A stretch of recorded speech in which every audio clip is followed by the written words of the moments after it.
నమ శివాయ నమ. జై పరబ్రహ్మ పరమాత్మ నమ. జగత్తుత్తే సతీ పలయ బ్రహ్మ హరి హరాయ త్రిగుణాత్మే సర్వగతిగామి దర్శ దత్తాత్రేయ నమస్తి సిద్ధి కురు కురు స్వ కుర్రో కుర్రు కొండదేవత అమ్మ పలుకు, జగతంబ పలుకు, సమ్మక్క పలుకు, సారలమ్మ పలుకు, వనదేవత పలుకు. జై కొండదేవతాయ నమ. ప్రజలందరికీ నమస్కారము.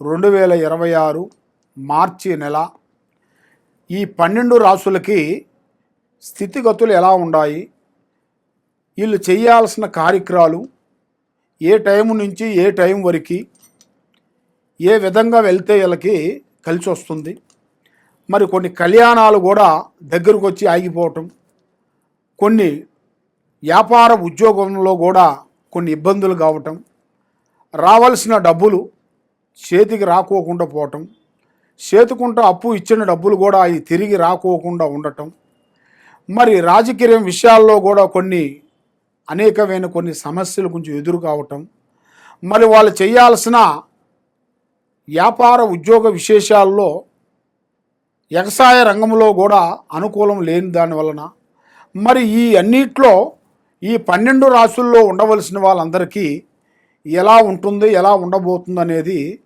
మనం చెప్తున్నాము. ఏ సమస్యకైనా కూడా ఒక పరిష్కారం అనేది ఉంటుంది. కాబట్టి మనిషి పడ్డవాడు చెడ్డవాడు కాదు. కాబట్టి వాడి టయాలను బట్టి కొన్ని మనం తెలుసుకోవాలి. మరి ఈ జ్యోతిష శాస్త్రం అంటే ఇది 3వ నేత్రంతో సమానం. కాబట్టి చాలామందికి ఏముందిలే అనుకుంటారు. కాబట్టి దేనికైనా తొక్కితే రాయి మొక్కితే దేవుడు, నమ్మకంతోనే ఏదైనా అవుతుంది. కానీ నమ్మకం లేనిది భగవంతుడు వచ్చి చెప్పినా కూడా మనం వినుకునే పరిస్థితిలో లేము. అదేవిధంగా ఈ 12 రాసులకి మనం ఇప్పుడు చేయాల్సిన కార్యక్రమం అసలు ఏమేమి జరుగుతుంది, ఏమేమి జరగబోతుంది అనేది ఇప్పుడు మనం చెప్పబోతున్నాం. ఓం నమ శివాయ. ఓం నమ శివాయ నమ. ప్రజలందరికీ నమస్కారము. 2026 మార్చి నెల తులరాశి ఫలితాలు. ఈ తులరాశిలో ఉండవలసిన వాళ్ళకి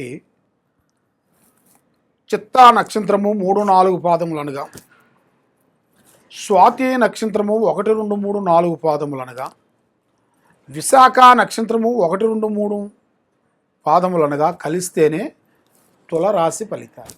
ఈ తులరాశిలో ఉండవలసిన వాళ్ళందరికీ ఆదాయములో 5, ఖర్చులో 14, రాజపూజిత 6, అవమానాలు 3 అనగా ఇలా జాతక యోగాన్ని పెట్టి ఆదాయం అంటే అంతగా మించిన ఖర్చు ఎక్కువగా కనబడుతుంటుంది.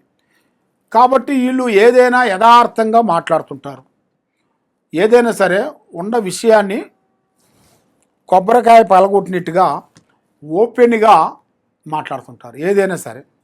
కానీ వీళ్ళకి స్నేహం వల్ల వీళ్ళకి ఇబ్బందికరమైన సమస్యలు కొన్ని రాబోతున్నాయి. కాబట్టి వీళ్ళు చిన్న వయసు నుంచి ఒక స్థాయిగా నిలబడిన వాళ్ళు కూడా పెద్దవాళ్ళ మాటలని గౌరవించి బంధుమిత్రుల్ని నమ్మి, బంధుమిత్రులతో సహకారం లేకపోయినా స్వహాశక్తిగా పోరాటం చేసుకున్నా కూడా ఒక స్థాయిగా నిలబడ్డ వాళ్ళు కూడా ఇలా కొడుకుల నుంచి కొన్ని సమస్యలు రాబోతున్నాయి. మరి ఇలా కూతురు నుంచి సమస్యలు అనేది ఏముండవు. కొడుకు నుంచి లేనిపోయిన సమస్యలు కొన్ని తెచ్చుకుంటారు.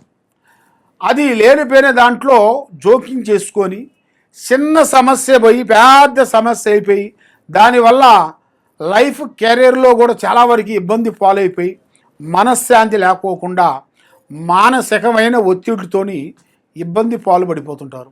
మరి ఎన్నో రోజుల నుంచి ఒక పెద్ద స్థాయిగా నిలబడ్డ వాళ్ళు కూడా ఇప్పుడు వాళ్ళ కొడుకుని బట్టి, కోడల్ని బట్టి, వాళ్ళ సమస్యలను బట్టి మళ్ళీ రోడ్డు మీదకి వచ్చే మార్గాలు కొన్ని కనపడుతున్నాయి.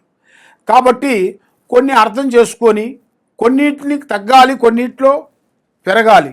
అన్నీ మనకే అనుకునేట్టుగా ఏది కాదు. అన్నీ కావాలంటే మనకి కాదు, కొన్ని కావాలంటే కొన్ని వదిలేయాలి. ఆ విధంగా మనం చేయాల్సిన కార్యక్రమాలలో కూడా కొన్ని పనులు కొన్ని దగ్గరకు వచ్చి దూరం అయిపోతుంటాయి.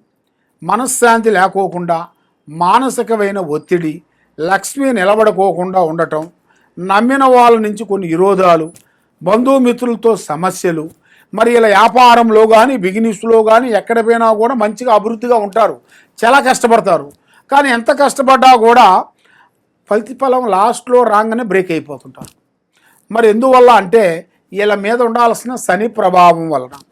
ఈ శని ప్రభావం వల్ల వీళ్ళు ఏ పూజ చేసినా, ఎక్కడికి పోయినా, ఏ ఆహారం తిన్నా, ఏ భోజనం చేసినా, ఏ పండ్లు తిన్నా ఒంటికి పట్టుకోకుండా అయిపోతుంది. కాబట్టి వీళ్ళ జాతకంలో ఉండవలసిన వాళ్ళకి ఆరోగ్య సమస్యలు ఎక్కువగా కనబడుతున్నాయి. తలనొప్పి కానీ, పెయిన్స్ కానీ, తర్వాత క్యాన్సర్ కానీ, మరి ఇలా జాతకంలో రక్తపోటు కానీ, ఇలాంటి సమస్యలు కొంచెం ఎదురొచ్చే మార్గాలు కొన్ని కనబడుతున్నాయి. మరి అలాంటి సమస్యలు వచ్చేటప్పుడు కొద్దిగా మీరు జాగ్రత్తలు తీసుకోవాలి. కొద్దిగా టయాలంటారు, మీరు ఆ టయాలని కొంచెం గ్రహించుకొని నడుస్తున్నట్టుగైతే మీరు తప్పకుండా మీలో ఉండాల్సిన సమస్యల్లో నుంచి మీరు బయటపడతారు. మరి మీరు ఎవరెవరు నమ్ముతున్నావో అటు నుంచి విజయంగా ఉంటుంది. మరి ఈ జాతకంలో ఉండవలసిన వాళ్ళు అద్భుతమైన విజయాలను పొందబోతున్నారు. ఎన్నో సంవత్సరాల నుంచి రావాల్సిన అదృష్ట కళ, భూమిలో బంగారం దొరికే అదృష్ట ప్రాప్తి అనేది ఇలా జాతకంలో కనబడుతుంది. మరి ఎన్నో రోజుల నుంచి ఒక పెద్ద ఉద్యోగం, పెద్ద స్థాయిగా నిలబడాల్సింది కూడా అది కూడా వీళ్ళు ఊహించని మలుపు ఆటోమేటిక్గా రాబోతుంది. కానీ వీళ్ళు ఎక్కువగా పూజించాల్సిన దైవ అనుగ్రహం శ్రీ వెంకటేశ్వర స్వామిని పూజించాలి. ఆ వెంకటేశ్వర స్వామిని గోవింద నామాలను మీరు పొద్దున్న లేచిన తర్వాత 7 శనివారాల పాటు ఆ గోవింద నామాలను మీరు చదువుకొని ఆ వెంకటేశ్వరుడికి మనస్ఫూర్తిగా పూజా బలం చేశానే దర్శనం చేసుకున్నట్టుగైతే మీలో ఉండాల్సిన అష్టకష్ట దరిద్ర దోష నివారణ అనేది శాంతమైపోతుంది. మైండ్ మనశ్శాంతి, లక్ష్మీశాంతి, గృహశాంతి నిలబడుతుంది. మరి ఎన్నో రోజుల నుంచి అనుకున్న కార్యక్రమాలు మీకు సక్సెస్ కాకోకుండా, చేసే ఉద్యోగాలు మీకు విజయంగా ఉండకోకుండా, కళ్యాణాలు దగ్గరకు వచ్చిన దూరం కావటం, నమ్మిన వాళ్ళు అదుగో ఇదుగో అని చెప్పటం, ఏ పని చేసినా బ్రేకు కావటం, ఇలాంటి సమస్యలతో మీరు సతమతం అవుతున్నారా? తప్పకుండా ఈ కింద ఉండాల్సిన నెంబర్గా నాకు ఒకసారి సంప్రదించినట్టుకైతే మీ పేరుని బట్టి, సమయాన్ని బట్టి, జాతకాన్ని బట్టి ఎలా ఉంది ఏమిటి అనేది చూసి చెప్పగలుగుతాం. సర్వో జనా సుఖినో భవంతు. ఓం నమః శివాయ నమః.